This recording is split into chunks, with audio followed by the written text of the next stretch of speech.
In palliative care, we have this notion of total pain, pain that takes into account the life circumstances of the patient that contribute to his or her experience of suffering. I came across that concept quite early in my life, and in my career, and I thought I understood it, theoretically at least. And then one day, the home care team that I was a part of was called in to see this fisherman in one of the outlying villages of Trivandrum. We parked our van some 400 meters away, made our way down this narrow, undulating path. We could hear this man's screams well before we got to his house. And on approaching the house, we were assaulted by this stench, which made me gag. And when we entered his home, we were met by this helpless young woman, and behind her on the bed, a man in his 40s, who was the source of the screams. He had a myriad problems and a feeding tube.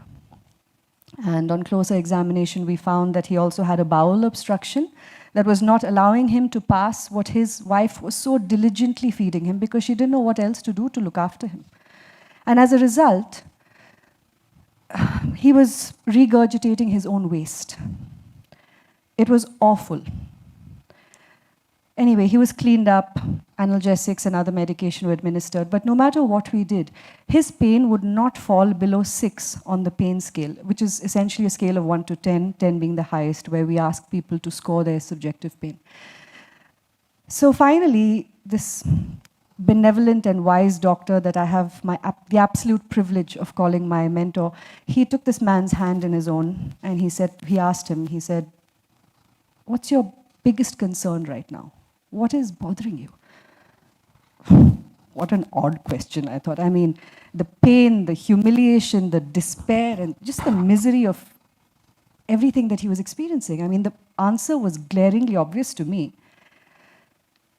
The man didn't say anything for a long time, and I started to get fidgety. The silence was starting to get awkward and strained, to me at least. But the good doctor, he held steadfast. And after about 6 long minutes, and I know this because I was timing it, this man very softly said, "All I wanted was for my children not to be fishermen.